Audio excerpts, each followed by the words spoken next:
base militaire de Villacoublay en région parisienne. Pour le gouverneur militaire de Paris, ce matin-là, la journée de travail commence par un tour dans les airs. Nous ne sommes qu'à quelques centaines de mètres au-dessus de Paris. D'habitude, il est interdit de survoler la capitale d'aussi près, sauf pour les préparatifs du 14 juillet, un privilège. C'est un moment un petit peu particulier parce que cette plus belle ville du monde a même de haut un aspect tout à fait particulier. Mais la mission du jour pour le général Charpentier, c'est avant tout de repérer ce que les pilotes du défilé verront le 14 juillet. Il y a l'aspect proprement défilé. Je me rends compte de ce que les pilotes auxquels je vais donner des ordres en début de préparation, d'avoir une idée des difficultés de leur mission. Et les pilotes leaders du défilé sont eux aussi en mission de reconnaissance. Toute la matinée, ils ont survolé l'axe de la Défense, Arc de Triomphe. Pour le lieutenant-colonel Tricot, c'est une première. Ça permet de voir les petits pièges et puis les bons points de repère qui vont nous aider.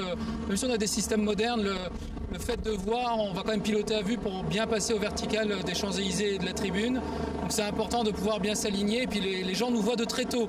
Donc on a besoin de bien partir et une fois qu'on est sur, comme on dit, le rail, eh bien, il est important que le rail soit bien en place. Loin du bruit des hélices, retour à Paris où un autre son résonne.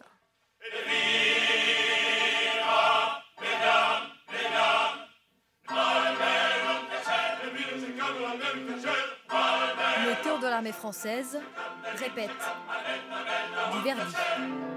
Ensuite, au niveau encore de la diction, on peut, je pense, encore faire un petit effort. À la baguette, Dans la Aurore rapidité. Tillac traque les petites imperfections.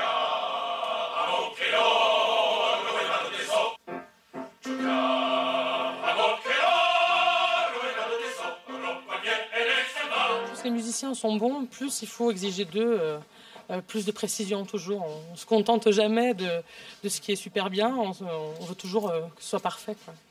La perfection, car tous les ans, ces chanteurs professionnels ouvrent le défilé du 14 juillet. Et tous les ans, la même émotion et la même pression. C'est des morceaux qu'on a dû apprendre par cœur, donc on y pense toute la journée. On a ces morceaux qui nous tournent en boucle dans la tête pour être opérationnel le jour J.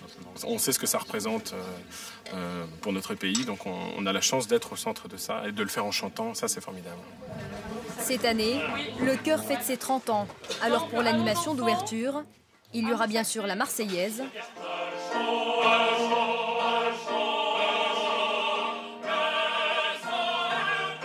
mais aussi d'autres surprises tenues secrètes. À Vincennes, la garde républicaine est de sortie. Petite balade au milieu des voitures. Et au bois, les choses sérieuses commencent. Ce qu'il faudrait, c'est que, comme tous les ans, les plans garde sur 2 colonnes, de façon à ce que l'arrière-garde puisse avancer.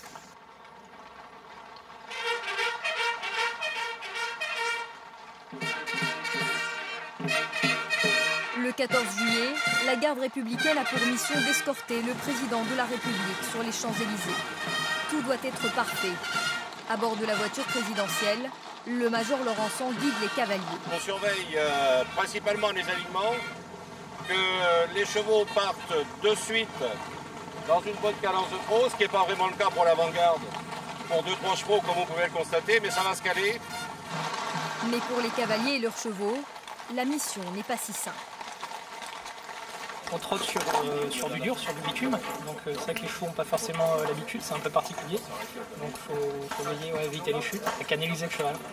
Si on est trop vite, les derniers sont au galop, et si on n'est pas assez vite, ils sont au pas. Donc il faut trouver la bonne cadence, quoi qu'il arrive.